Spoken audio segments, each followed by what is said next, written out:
Regardez le monde avec les yeux de celui qui l'habite, de celui qui traverse la vie sur les chemins de cette planète avec son être propre, contribue à créer quelque chose de nouveau. Les personnes que l'on rencontre en s'immergeant complètement dans la réalité, avec toutes leurs contradictions.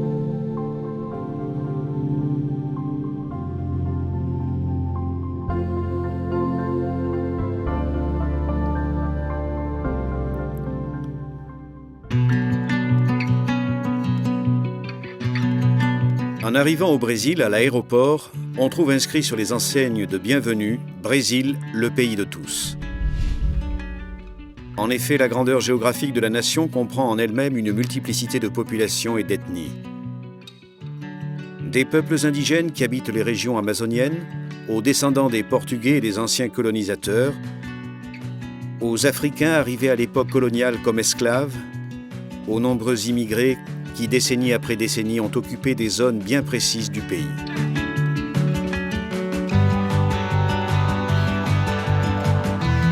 Le Christ rédempteur de Corcovado, avec ses bras bien étendus, est le premier signe d'un pays accueillant. La baie de Rio de Janeiro est un spectacle de la nature.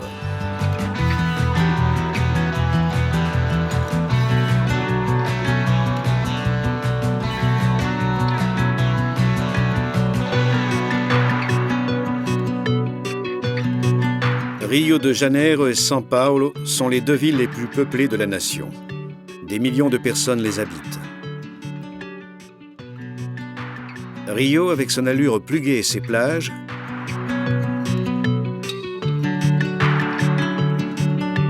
et São Paulo, centre financier, avec ses usines et ses banques. Beaucoup de gens se déversent dans les rues. Mais toute cette foule est la somme de tant de personnes singulières qui ont chacune leur histoire de vie unique et qui constituent toute cette humanité.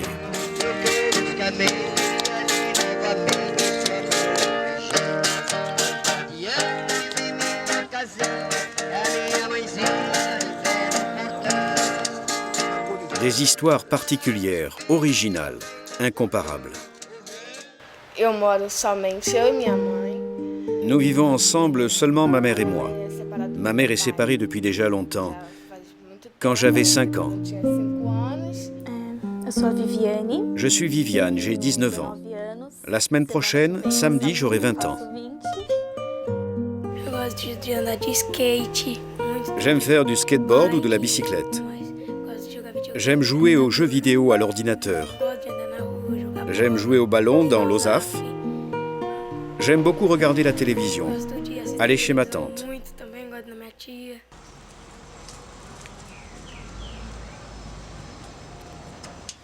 Peut-être comprend-on mieux l'histoire d'un pays en l'observant à la dérobée dans la vie quotidienne, ordinaire, des hommes et des femmes qui chaque jour combattent pour leurs propres droits, qui résistent aux injustices pour défendre leur dignité, et avec courage choisissent de ne plus avoir peur. Pour cela, les histoires d'Aloa, Viviane et Monique ont quelque chose à dire à tous les jeunes et à tous les adultes, brésiliens et habitants du reste du monde. Ces histoires nous enseignent que la force de la vie est capable de surmonter les obstacles, les brutalités, les pauvretés et les adversités. La jeunesse d'ici est compliquée parce qu'elle est en train de se perdre. Mais pour moi aussi c'est compliqué parce que je vois mes amies d'enfance qui font déjà des enfants. Elles sont déjà seules et perdues. Les enfants avec lesquels j'ai vécu, il n'y en a plus. Ils sont tous morts parce que le trafic de la drogue s'est répandu. Les jeunes en plus commencent rapidement une vie sexuelle active.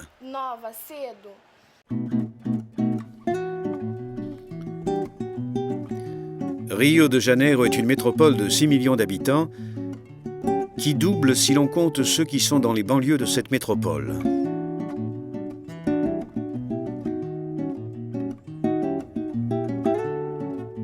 Dans l'état de Rio de Janeiro, on trouve Belfort Roxo, ville dortoir pour beaucoup de gens qui travaillent à Rio. Elle souffre de carences aussi bien dans les infrastructures urbaines que dans les services aux bâtiments. Meu pai infelizmente. Mon père, hélas, a des problèmes d'alcool. A gente não tem muito contato, não, mas Je n'ai pas beaucoup de contact avec lui, mais toujours quand c'est possible, nous nous rencontrons. As irmãs também, todas são mais velhas. Mes sœurs sont toutes plus grandes. Só eu e minha mãe. Nous vivons ensemble, seulement ma mère et moi. Sozinha, conseguiu. Elle, toute seule, sans l'aide de personne, a pris et arrangé cette maison qui allait s'écrouler. Estava caindo, né? Aujourd'hui, c'est elle qui m'aide dans mes études, qui me soutient toujours dans tout ce que je fais. Me apoiou em tudo que eu fiz, tudo que eu faço. Pour les filles de Marie Auxiliatrice, s'insérer, c'est un choix pastoral qui comporte de vivre et de travailler à l'intérieur d'une communauté humaine tout en faisant partie, en l'approchant, en la connaissant et en partageant avec courage la vie quotidienne, les problèmes et les progrès sociaux et culturels. À Belford Roxo, il y a une communauté insérée des filles de Marie Auxiliatrice qui continue l'œuvre sociale Crescendo Juntos, grandissant ensemble. J'ai commencé à participer au projet à 9 ans, et c'est là qu'a commencé toute ma vie.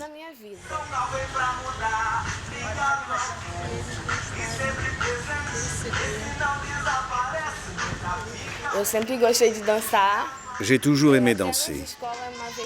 Une fois, ma mère a été appelée à l'école parce que je n'arrêtais pas de danser. Aí, através do projeto, Tout a commencé quand j'ai connu les sœurs qui travaillaient non pas dans un lieu fermé, mais dans la rue, local fechado, foi nas ruas. là où elles accueillaient les enfants du quartier pour jouer avec eux. Jogos, brincadeiras. Aloha a toujours aimé danser, montrant des dons peu ordinaires. Déjà à l'âge de 10 ans, elle eut la possibilité d'approfondir l'étude de la danse pour pouvoir ensuite en faire une profession. Eu comecei a correr atrás dos meus estudos e com o incentivo também das irmãs. Porque J'ai commencé à étudier encouragé par les sœurs parce que je doutais beaucoup de moi. fazer Aujourd'hui, je suis la première année d'un cours pour enseigner l'éducation physique. em educação física. O que eu espero, o que eu quero, o que eu desejo. Ce que je demande, ce que j'espère, ce que je désire, c'est d'avoir un lieu à moi pour enseigner la danse. Não só para as crianças assim, que paguem, que Pas seulement pour les enfants et les mas também adolescents para qui aquelas peuvent que não payer, têm condição. Porque mais eu aussi não pour tinha, ceux qui ne sont pas en consegui, condition de né? payer. Eu sei que eu entrei, não tinha que pagar nada.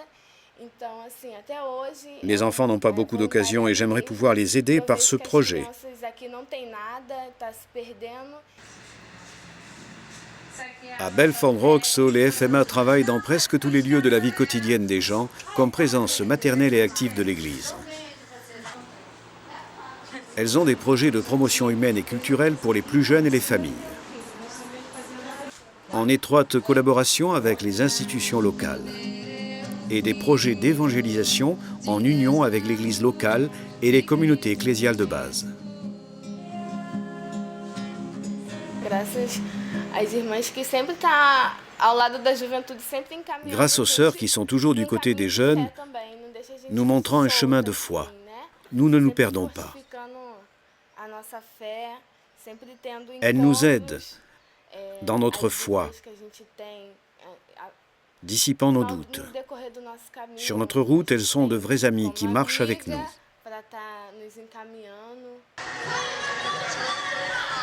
A nossa presença mais ativa é no projeto Crescendo Juntos.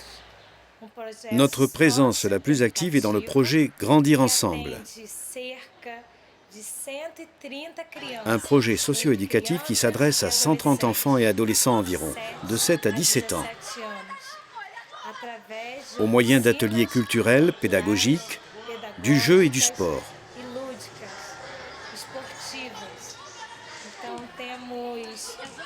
Nous avons des éducateurs sociaux qui reçoivent un chèque social.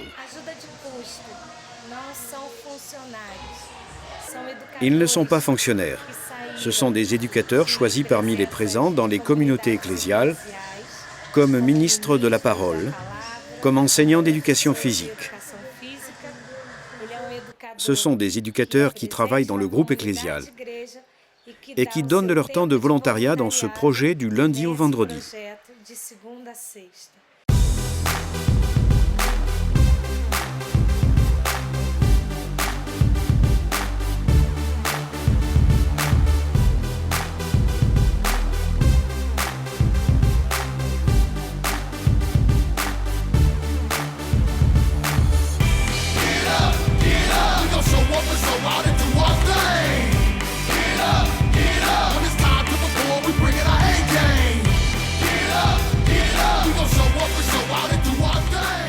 basta que sejam carentes, que sejam... Il suffit que les jeunes soient en difficulté, qu'ils soient pauvres, qu'ils n'aient pas de moyens culturels, de temps libre pour être accueillis ici. que serão acolhidos aqui. Une autre ville de la région de Rio de Janeiro est Resende. Avec 130 000 habitants, c'est un pôle industriel important dans le secteur automobile. Sa banlieue, cependant, est très problématique. Là aussi vit et travaille une communauté FMA qui collabore à la pastorale d'insertion. Elle travaille avec les jeunes dans les activités scolaires, sportives, de patronage et de catéchisme. Everybody on my team I know I can trust. We in a battle now, the trenches of war. We gotta lock them down, we can't let them score. Show them how we do it, put them to the test. We gotta let them know that they playing with the best. Get up! Get up! Get up! We gon' show up and show out and do our thing.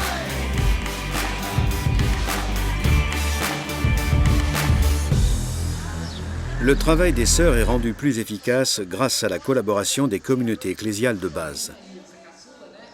Ces dernières sont constituées de groupes de personnes qui, dans les quartiers ou dans les villages, se rencontrent pour réfléchir sur leur propre réalité religieuse et sociale à la lumière de la parole de Dieu, regardant ainsi de façon plus attentive aux besoins des personnes. Comment nous faisons notre travail? Nous écoutons les gens. Les gens ordinaires racontent, parlent de leurs nécessités, nous signalent quelques chemins. Ensemble, nous construisons et nous allons chercher des solutions pour certaines situations comme organiser des équipes pour résoudre un problème d'habitation, former une équipe pour résoudre un problème dans l'église, des questions de liturgie, trouver une équipe qui s'occupe des besoins des enfants et des adolescents.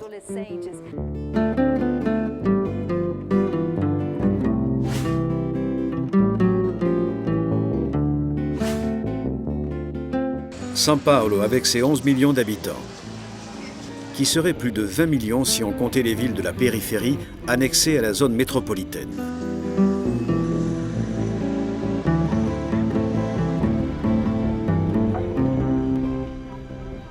Santo André, São Bernardo do Campo, São Caetano do Sul, Osasco, Guarulhos et Diadema. Et c'est à Diadema que les FMA ont une communauté de 3 sœurs qui partagent la vie et la foi avec tous les gens du quartier. Viviane a 20 ans. Elle a toujours vécu avec sa mère, ses 3 sœurs, la grand-mère et le beau-père.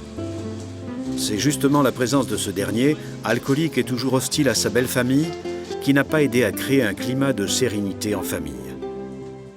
Quand j'étais petite, il m'agressait, quelquefois il me battait. Ma mère n'était pas d'accord, mais elle ne pouvait pas intervenir. E na época, o meu namoro foi muito bom. Ele era homem carinhoso. À l'époque, mes fiançailles furent très belles. Lui était un homme affectueux, gentil avec ma fille. J'ai 4 filles. Une, la première, n'est pas de lui. Nous nous sommes mariés et quelques mois après, j'étais enceinte de ma 2e fille, Vanessa. C'est à ce moment-là que les problèmes sont arrivés.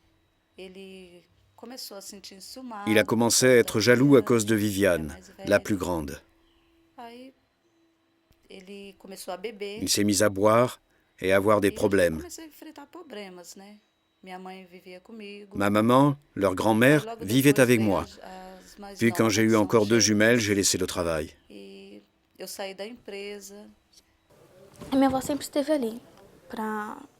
La grand-mère était toujours prête à nous aider, à nous soutenir. Mais elle n'intervenait pas particulièrement. Au début de mon enfance, je me sentais seule et je pensais que la cause des disputes, c'était toujours moi. Je pensais que j'étais la seule coupable. Avec l'adolescence, pour Viviane, d'autres problèmes sont intervenus. C'était une pièce vide avec des jouets. Avec beaucoup de difficultés, j'ai convaincu ma mère de venir dormir avec ma sœur dans cette chambre parce que j'avais toujours rêvé d'avoir une chambre toute pour moi. Après quelque temps, j'ai toujours eu un sommeil lourd. Une nuit, je me suis aperçu que lui était assis à côté de mon lit, en tenue de nuit, et qu'il essayait de me toucher avec sa main. Je me déplaçais, alors il s'arrêta et retourna dans sa chambre. Ma chambre était ici, et la sienne était là, de l'autre côté. Les portes étaient presque l'une en face de l'autre. Depuis cette nuit, je ne réussissais plus à dormir. J'avais peur qu'il entre de nouveau, qu'il cherche à me faire quelque chose. Et lui, il a essayé. Les jours suivants, j'avais peur. Je ne savais pas si je pouvais le raconter, si c'était mieux de garder le silence. Je ne savais pas si j'aurais aggravé la situation avec ma maman. Parce qu'à ce moment-là, moi et ma mère, nous ne nous parlions pas beaucoup. Nous ne nous comprenions pas, nous nous disputions souvent. À veiller sur sa petite-fille, c'était toujours la grand-mère, sa confidente et son ange gardien. Alors ma grand-mère dit « Nous devons rester très attentives ». Ma maman aussi avait le sommeil très lourd, le contraire de ma grand-mère qui, par le fait d'être préoccupée de nous, avait le sommeil léger. Et ainsi de suite. La situation se précipita quand Viviane affronta son beau-père pour défendre sa mère. L'homme lui ordonna de partir et de plus revenir à la maison. J'avais très peur, parce que lui avait une arme et nous faisait des menaces épouvantables.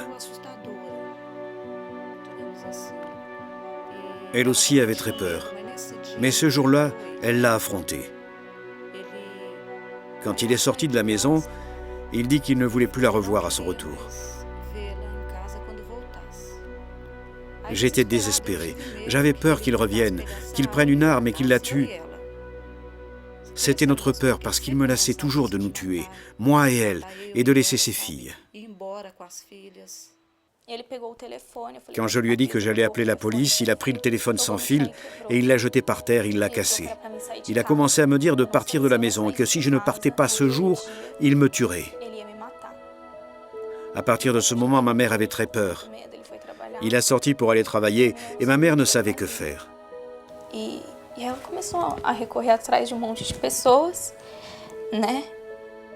Elle a commencé à demander à plusieurs personnes dans la communauté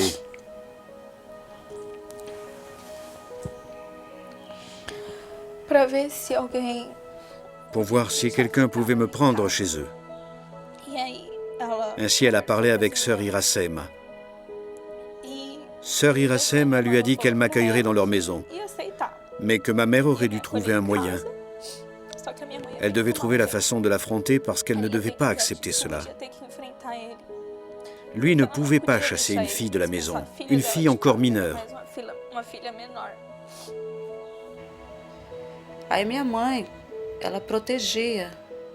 Ma mère, sa grand-mère, protégeait Viviane.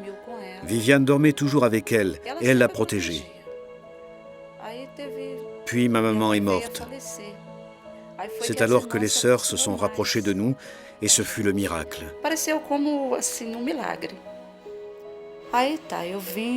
J'étais désespéré. J'ai pris Viviane et je lui ai dit « Partons, partons chez les sœurs ». Je suis arrivé en pleurant et j'ai parlé avec elles. Les sœurs non seulement m'ont ouvert la porte de leur maison, mais de leur cœur pour Viviane. Et Viviane est restée avec elles 1 mois et demi. Je lui ai dit que j'allais chercher de l'aide. Et elles, de cette façon, elles nous ont aidés. Elles ont parlé avec le conseil de tutelle.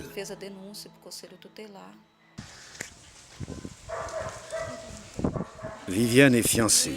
Son ami a partagé avec elle les souffrances et la colère pour l'attitude du beau-père. Il a même été tenté de la venger. Au début, j'étais très en colère pour tout ce que j'avais entendu raconter et pour ce qui arrivait. Je voulais comprendre ce qui se passait dans cette maison. Je ne comprenais pas pourquoi la maman ne se séparait pas de lui. Je ne comprenais pas pourquoi elle ne m'avait pas tout raconté. Pendant 1 mois, Viviane a vécu avec les filles de Marie Auxiliatrice, rentrant chez elle le soir au lieu de rentrer dans sa propre maison. Les services sociaux, grâce aux sœurs, se sont intéressés à la situation. Et Viviane a pu retourner en famille. Tout ce qui est arrivé a renforcé le lien de Viviane avec les sœurs et aussi son souci pour ses compagnes.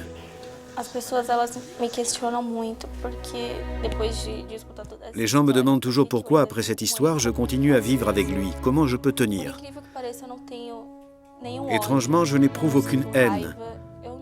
Je n'ai aucune colère. Je ne sens rien.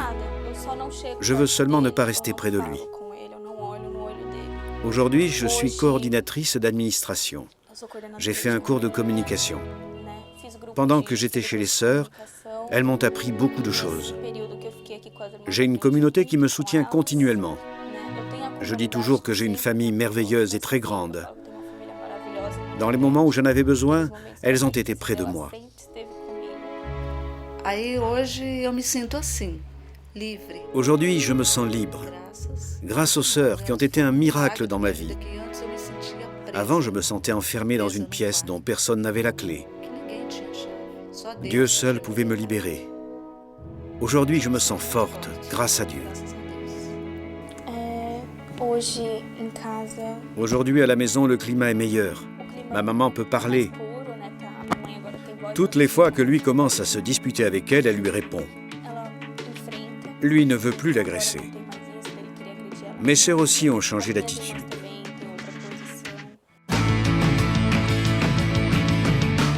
Viviane et Thales ont choisi d'être meilleurs, d'utiliser l'arme de l'indifférence et surtout de la prière.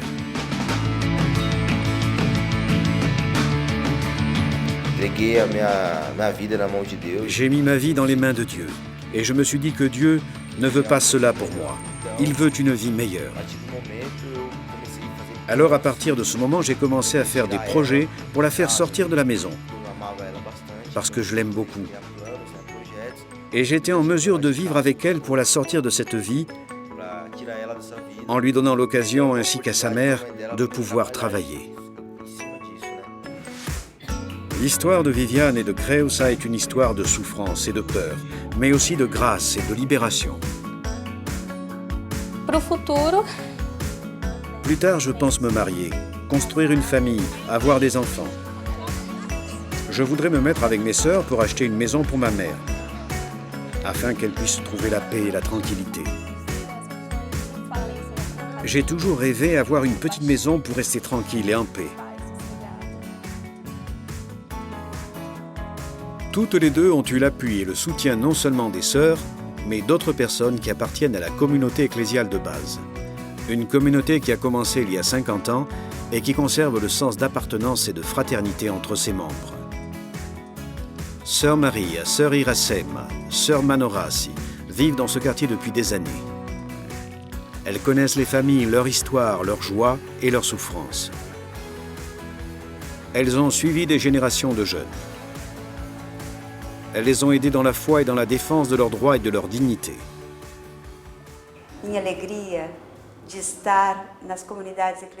Je suis contente d'être insérée dans la communauté ecclésiale de base par choix et comme réponse, soit de l'Institut, soit de l'Église, liée à la pauvreté, spécialement la pauvreté économique, là où nous vivons.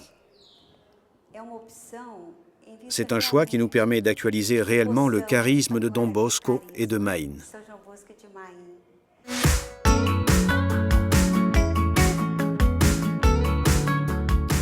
C'est cela le témoignage d'une vie consacrée, qui montre sa plénitude en devenant une réalisation de l'Évangile et une école de grande humanité.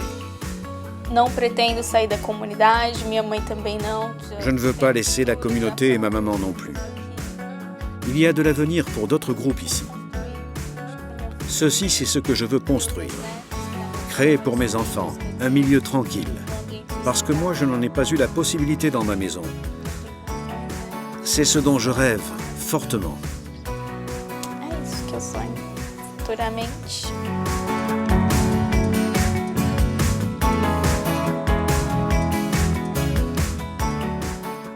À Araras, une autre ville de banlieue de l'État de São Paulo, vivent ensemble espérance d'avenir et violence, travail et exploitation, œuvre sociale et violation des droits fondamentaux. Là, les sœurs animent l'œuvre sociale OSAF. Là aussi, la pastorale d'insertion consiste à affronter la réalité, en cherchant à la changer de l'intérieur, en partant de la base. On aide les adolescents et les jeunes à prendre conscience de leurs aptitudes et de leurs capacités.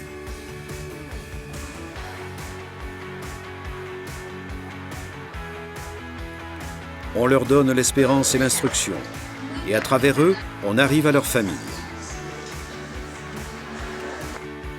La famille de Monique vit avec beaucoup de difficultés. La fillette, cependant, est bien aimée et soutenue dans la pratique du sport et dans les études pour qu'elle puisse avoir un avenir meilleur.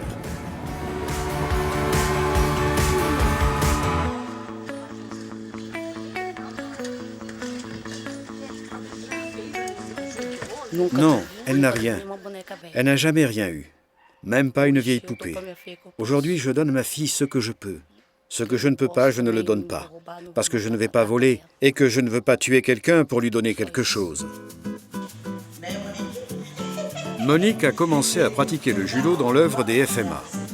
Maintenant, elle est rentrée dans la société sportive Mercadante et participe à divers championnats régionaux et nationaux de sa catégorie.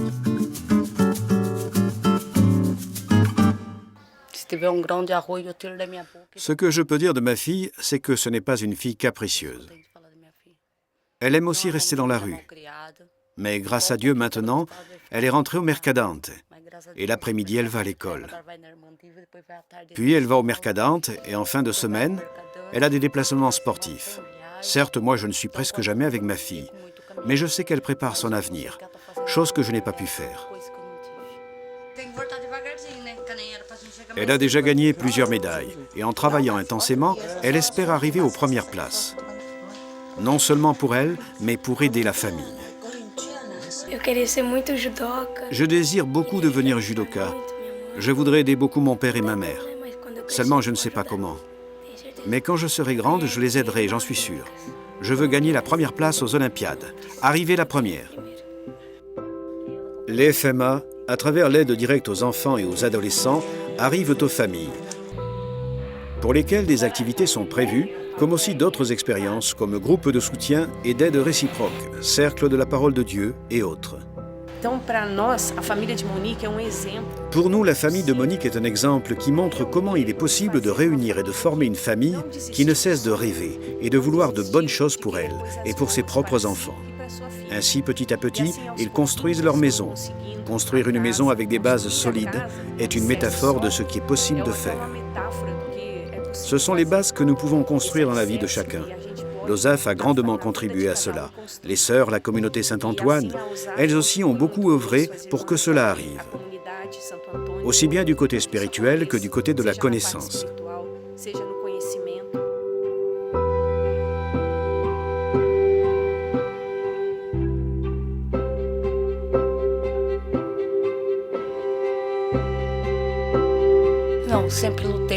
J'ai toujours lutté, comme je le disais. Maintenant, j'ai ce problème à la jambe et je ne peux plus travailler. Seulement mon mari. C'est pour cela que nous n'avons pas encore fini. Mais grâce à Dieu, peu ou prou, lui ne nous laisse pas mourir de faim. Non. Et petit à petit, nous avons une maison, oui. Et cette maison, l'avez-vous construite vous-même? Nous deux, sous le soleil et sous la pluie. Avez-vous commencé par cette chambre? Nous avons commencé par ce niveau. C'est nous qui avons tout mis. Et nous n'avons pas encore terminé.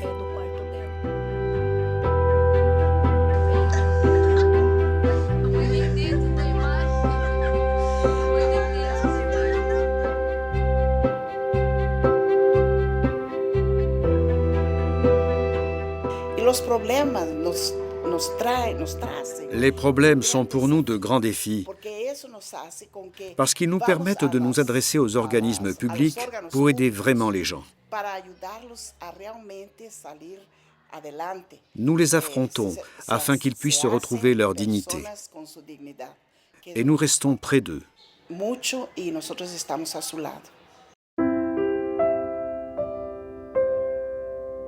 La présence des sœurs est une présence incarnée.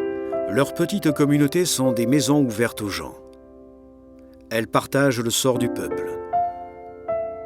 Leur intervention, cependant, est programmée, étudiée, fruit de discernement à la lumière de la parole de Dieu. Cette communauté de femmes consacrées à Dieu, selon le charisme de Don Bosco et de Mère Mazzarello, est totalement immergée dans l'histoire, prenant au sérieux chaque fragment de vie. Elles vivent une dimension spirituelle profondément incarnée dans le concret du quotidien. Ce sont des communautés de vie ordinaires qui font des routes de banlieue du monde l'endroit où chercher sa propre sainteté.